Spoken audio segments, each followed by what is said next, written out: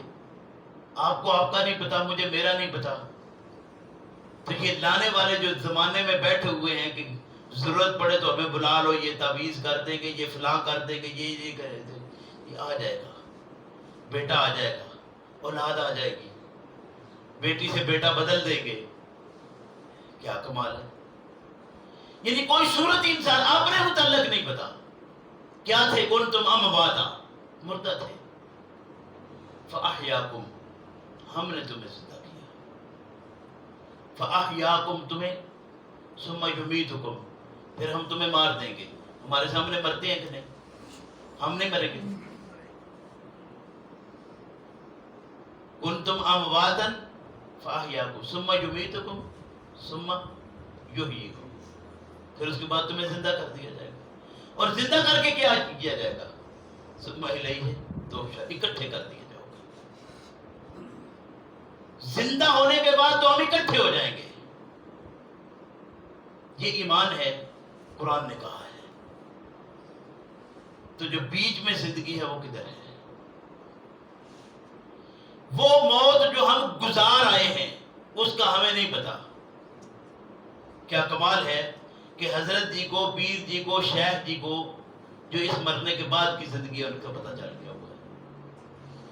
وہ اس کو اٹھاتے بھی ہیں، بٹھاتے بھی ہیں، بات چیت بھی کراتے ہیں، فرشتوں کو بھی بلاتے ہیں، سوال جواب بھی، سارا کچھ ہو گیا۔ کس نے بتایا؟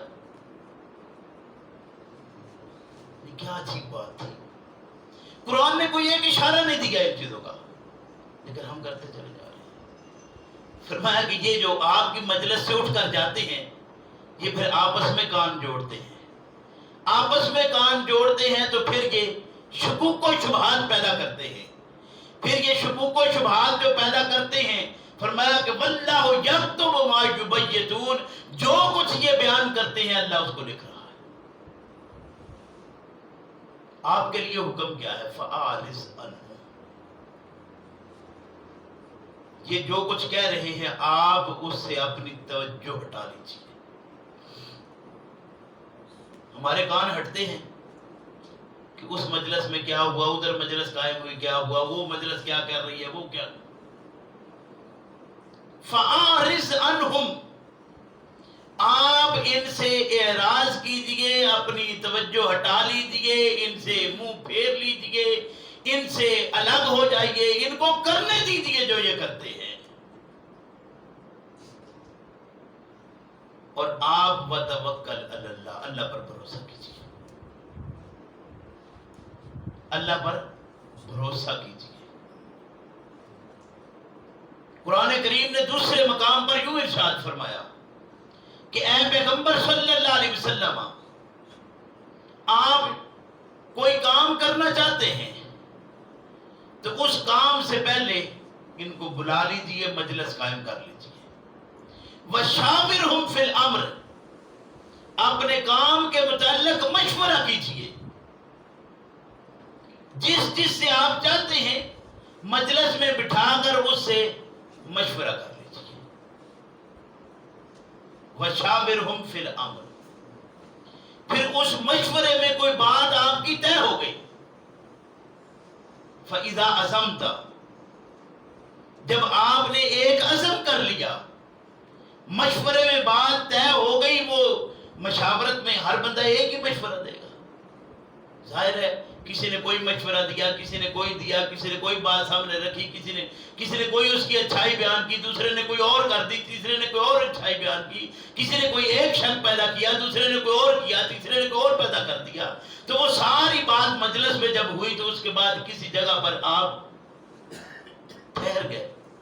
فَإِذَا عَزَمْتَ، آپ نے عزم کر لیا، ارادہ کر لیا، اور ارادہ آپ کا پختہ ہو گیا کہ یہ کرنا ہے، فَتَوَکَّلْ عَلَى اللَّهِ، پھر بعد میں کوئی مشاورت کرنے والا تمہیں جتنے مرضی مشورہ دے، لیکن ہمارے ہاں مشورہ طے پا جائے نا، پھر اس کے بعد بھی کان اور ہوتے ہیں جو کرنے والے، وہ اسپیشل پیچھے رہتے ہیں، اور جب موقع آتا ہے تو وہ کوئی نہ کوئی بیچ میں آ کے بات کو سیڑ دیتے ہیں۔ پھر دوبارہ مجلسیں قائم ہوتی ہیں تو یار یہ بات تو یہ ہماری طے ہوئی تھی، یار فلاں آدمی آیا تھا اس نے یہ بات کہی تھی۔ بھئی اگر یہ بات بہتر لگتی تھی دوبارہ مجلس قائم کر لیتے، دوبارہ مشاورت ہو جاتی، لیکن کسی ایک کانا پھوسی کرنے والے کی بات ہی کیسے آپ کے اندر چلی گئی؟ اس کا مطلب ہے آپ نے عزم کیے نہیں۔ اگر عزم کیا ہوتا، ارادہ پختہ ہوتا، پھر توکل علی اللہ۔ اگر توکل علی اللہ نہیں ہے تو پھر آپ کا ایمان ڈگمگایا ہوا تھا۔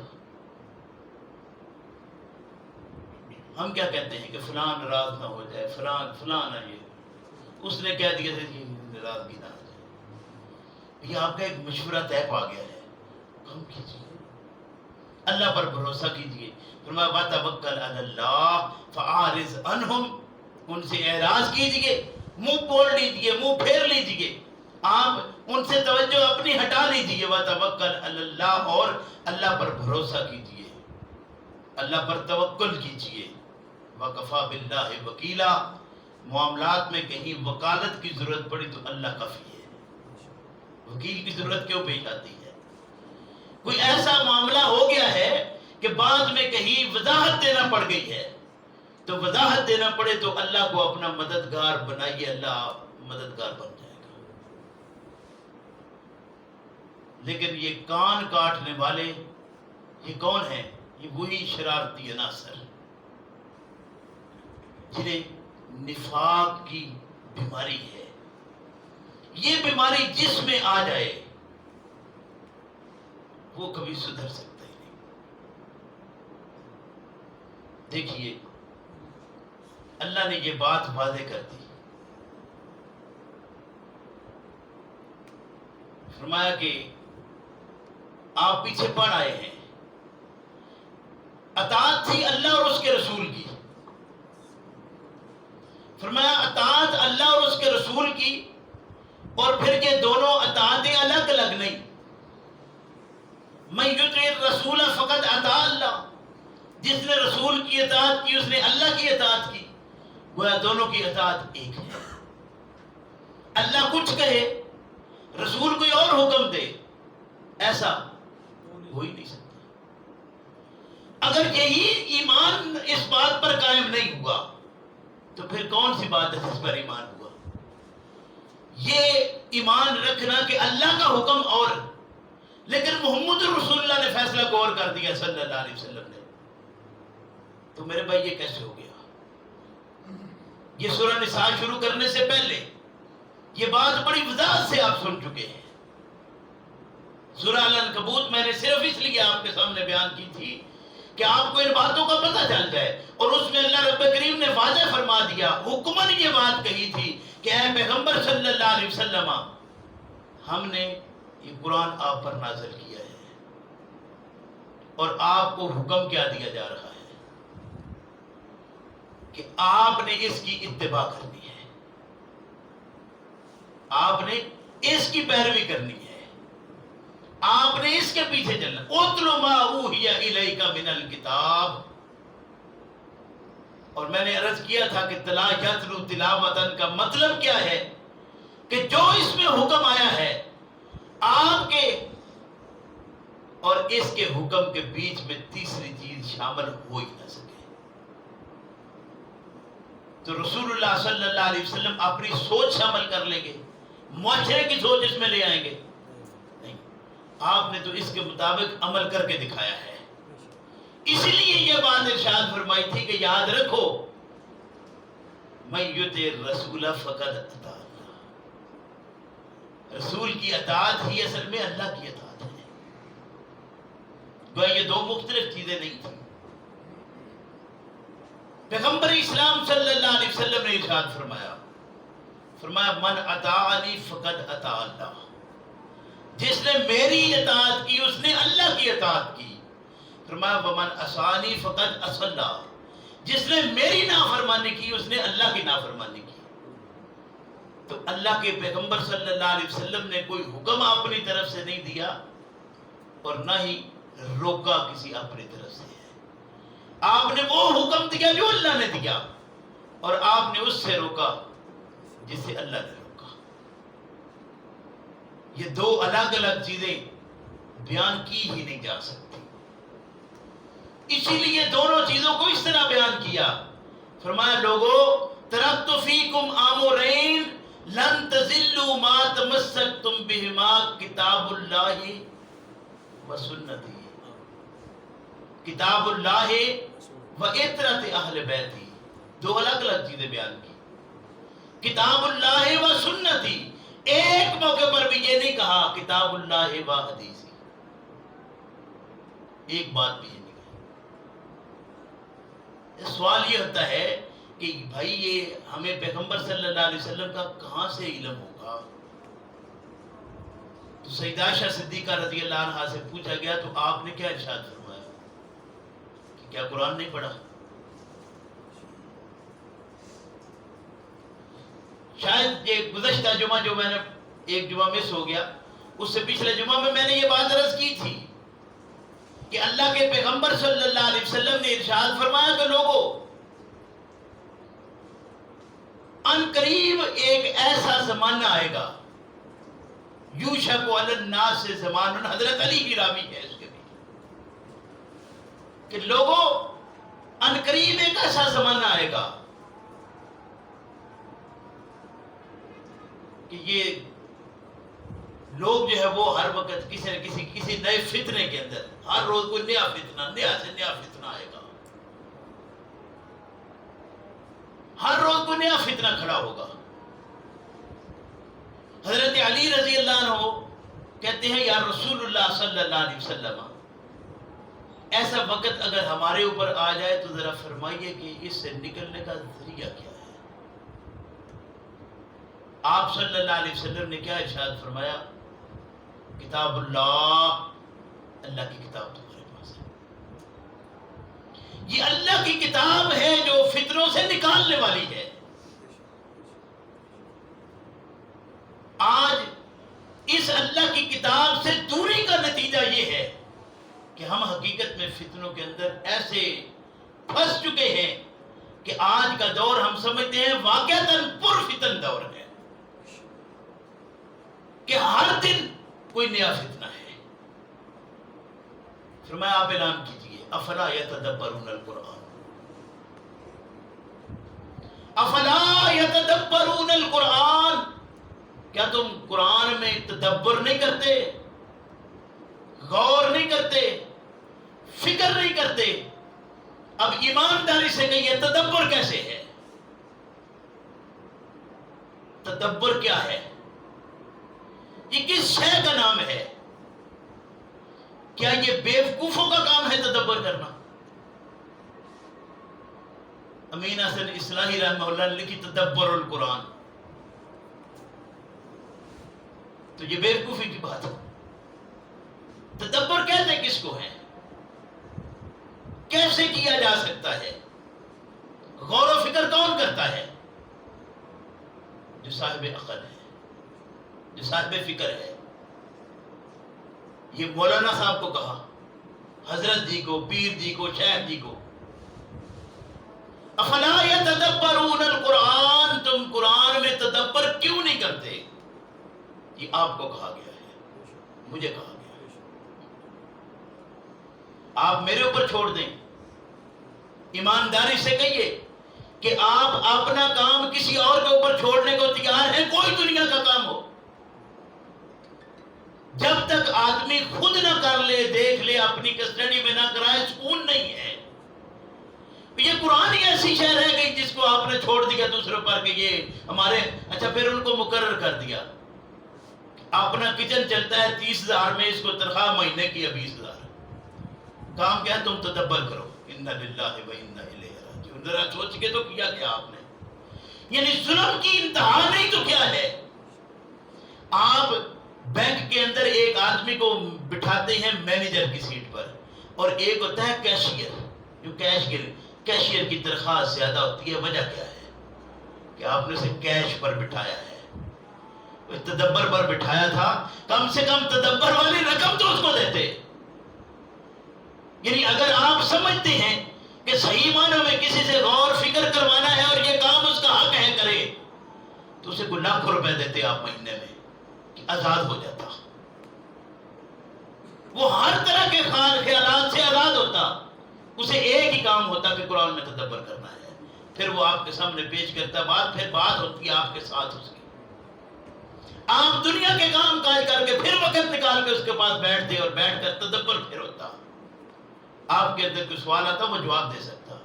ہمارے ہاں تو پہلے بات طے ہوتی ہے کہ آپ آئے ہیں، حضرت جی کو بلایا ہوا ہے ہم نے، کوئی اس میں شک نہیں، لیکن آپ سوال نہیں کر سکتے. کیوں؟ اس لیے کہ یہ جو تدبر کر رہے ہیں وہ کافی ہے. افلا یتدبرون القرآن، اس سے بڑا اور ظلم کیا معاشرے میں ہوگا کہ اللہ آپ سے کہتا ہے قرآن میں تدبر کیوں نہیں کیا. اور آپ نے تدبر کی حالت بتاؤں میں کہ ہماری حالت کیا ہے. آج تک آپ کہتے ہیں کہ یہ ملک جو ہے نا پاکستان، یہ اسلام کے نام پر ہم نے حاصل کیا تھا. تدبر کی حالت ذرا دیکھیے اس اسلام میں کتنی ہوئی، اس اسلام کے اس قلعے کے اندر، کہ آج تک آپ کے نصاب میں اس کی آیات جو 114 سورتوں کی ہیں، 114 صورتیں آپ سارے تسلیم کرتے ہیں، 114 کی وہ آیات گن کر آپ لکھ نہیں سکے، آج تک لکھ کر گن نہیں سکے کہ کتنی تھی. ہر کتاب میں لکھا 6666. آئیے کسی قرآن کو اٹھا لیجیے، پوری کر کے دے دیجیے مجھے، میرے گلے میں کپڑا ڈال لینا. یہ تدبر ہے؟ یہ تو وہ تدبر تو بڑی دور کی بات تھی، یہ گنتی تھی. آج تک آپ گن کر یہ فیصلہ نہ کر پائے کہ قرآن کی آیات کتنی ہے. کیوں؟ اس لیے کہ ہمارے ملا نے پہلے فتویٰ لگایا تدبر آپ کا کام ہی نہیں ہے، یہ آپ 20,000 ہمیں دے دے کرتے رہیں گے ہم، آپ آزاد ہیں. اللہ نے آپ کو حکم دیا ایک، آپ اس حکم سے آزاد ہو گئے، ملا نے آپ کو آزاد کر دیا. پکڑنا ملا نے یا اللہ نے؟ کبھی سوچا ہے؟ پکڑنا اللہ نے ہے. وہ سوال کرے گا جواب کیا دیں گے؟ اچھا جب جواب نہ آئے تو کیا ہوتا ہے؟ آج بھی جب کوئی بات کرے، بتائی ہوئی بات اور پوچھے، اگر کام نہ کیا ہو تو کیا ہوتا ہے؟ بچے سے لے کر بڑا جب بھی کسی اپنے سے بڑے کے سامنے جائے گا جواب دہی کے لیے، کام نہ کیا ہو تو کیا ہوتا ہے؟ سر جھک جاتا ہے. قرآن نے کہا ناکسوا رؤوسہم عند ربہم، وہ وقت آئے گا رونے کا مقام ہے ہمارا. قرآن نے وضاحت کی ہے، فرمایا ناکسوا رؤوسہم عند ربہم، اس وقت ان کے سر جھکے ہوئے ہوں گے، رب کے سامنے ہوں گے، اللہ کا کٹہرا ہوگا اور سر جھکے ہوئے ہوں گے. ناکسوا رؤوسہم عند ربنا ابصرنا، اس وقت آنکھیں چندے آ چکی ہوں گی، ان آنکھوں سے دکھائی کچھ نہیں دیتا ہوگا، کہیں گے اللہ ہماری بصارت گئی. وسمعنا، اللہ ان کانوں میں ڈٹ کہاں سے آ گئے، ہم سنتے تھے یہ سنتے کچھ نہیں. فرجعنا نعمل صالحا، تدبر چھوڑا تھا واپس بھیج، نیک عمل چھوڑ دیے تھے وہ کر لیں. اور آج تک نیک عمل کس کو سمجھا ہم نے؟ یہ نماز کو، یہ روزے کو، یہ حج اور زکوٰۃ کو. اللہ کے بندو یہ تو نیک اعمال کرنے کا ذریعہ بنے تھے، تم ذرائع کو اصل سمجھ لیا. ذریعہ اصل نہیں ہوتا، ذریعہ راہ ہے، راہ اصل ہوتی ہے. راہ تو چلنے کی شے ہے، اصل تو مقام تھا، مقام تک پہنچے ہی نہیں ساری زندگی. تو کیا کیا؟ اس کا مطلب آپ بھٹکے رہے، راہوں میں بھٹکے ہوئے ہیں آج تک، اور ایسے بھٹکے ہیں کہ راہ اصل ہمیں مل ہی نہیں رہی. وجہ کیا ہے؟ وجہ یہ ہے کہ اس اللہ کی کتاب سے ضروری ہے. اللہ مجھے آپ کو سمجھ کی توفیق عطا فرمائے. ربنا لا تزغ قلوبنا بعد إذ هديتنا وهب لنا من لدنك رحمة.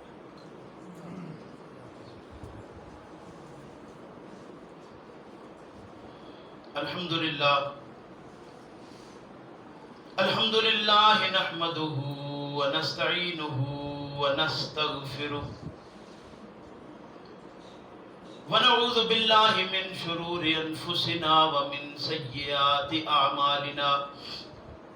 من يهده الله فلا مضل له ومن يضلله فلا هادي له ونشهد أن لا إله إلا الله وحده لا شريك له ونشهد أن محمدا عبده ورسوله أما بعد فإن خير الحديث كتاب الله وخير الهدي هدي محمد صلى الله عليه وسلم وشر الأمور محدثاتها وكل محدثة بدعة وكل بدعة ضلالة وكل ضلالة في النار فأعوذ بالله من الشيطان الرجيم بسم الله الرحمن الرحيم افلا يتدبرون القرآن ولو كان من عند غير الله لوجدوا فيه اختلافا كثيرا.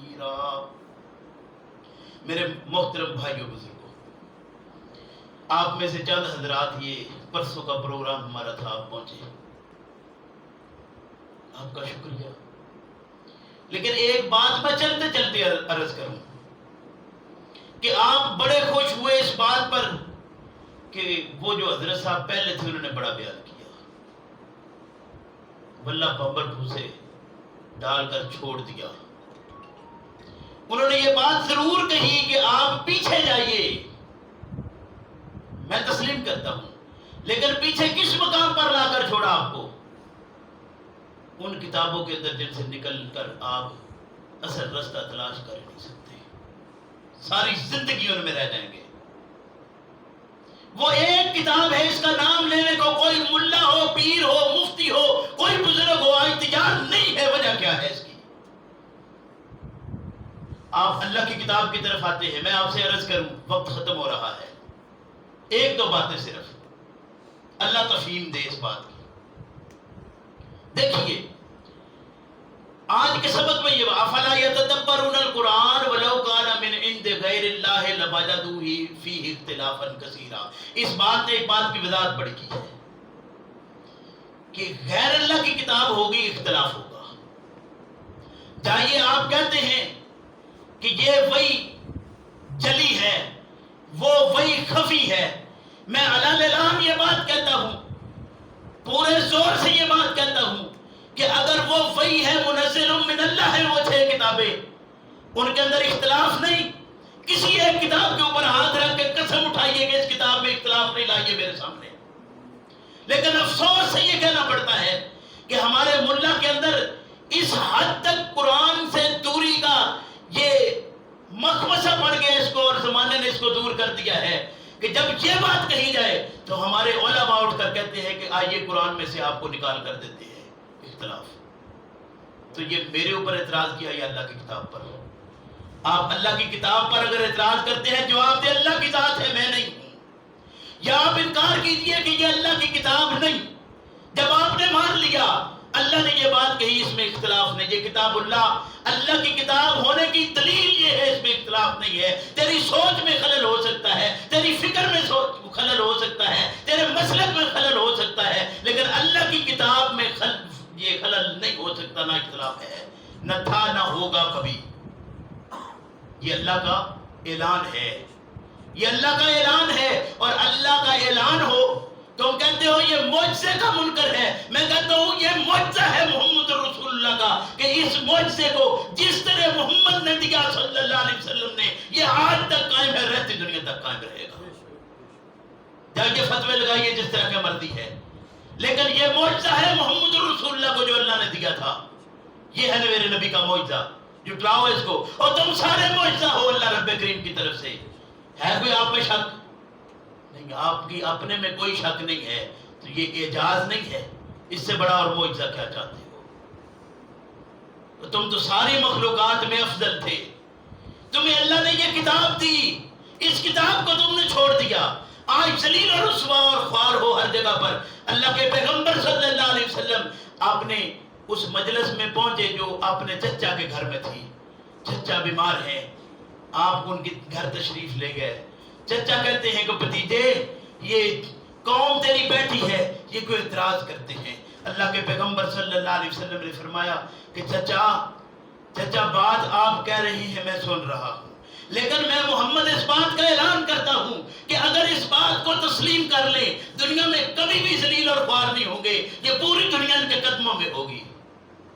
آج تم دنیا کے قدموں میں جا کر پڑھو، اور تم سمجھو کہ ہم اللہ کے دین پر ہیں، واللہ العظیم جو اللہ کے دین پر ہے وہ دنیا میں کسی اور کے قدم میں جا ہی نہیں سکتا، اس کا سر جب بھی جھکے گا رب کریم کے سامنے جھکے گا۔ آج ہم یہ مہنگائی کا رونا رونا رونا ہر روز، کوئی مر گیا اس مہنگائی سے؟ چھوڑیے یہ بات، یہ ہمارے سارے کرموں کا نتیجہ ہے، ہمارے اپنے اعمال کا نتیجہ ہے، ہم نے یہ مہنگائی خود ساری کھڑی کی ہوئی ہے۔ واللہ العظیم یہ ساری مہنگائیاں ختم ہو سکتی ہیں اگر ہم متحد ہو جائیں۔ اتحاد نام کی کوئی شے ہم میں نہیں ہے، ہمیں لڑایا جا رہا ہے، قومی طور پر بھی ہمیں لڑایا جا رہا ہے، ملکی طور پر بھی ہمیں لڑایا جا رہا ہے، اور عوامی طور پر بھی ہمیں لڑایا جا رہا ہے۔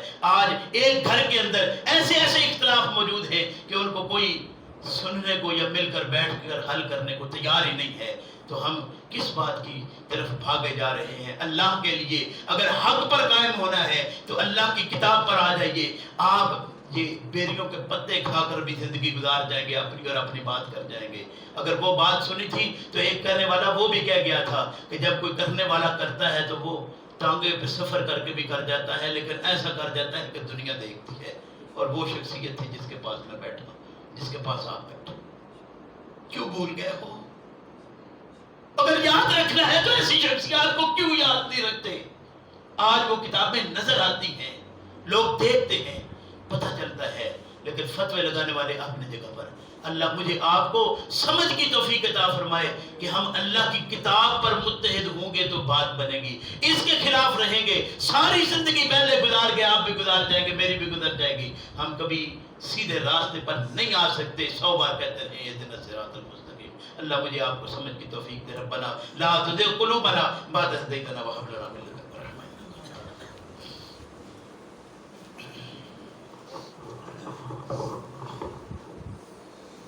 اللہ اکبر، اللہ اکبر، اشہد ان لا الہ الا اللہ۔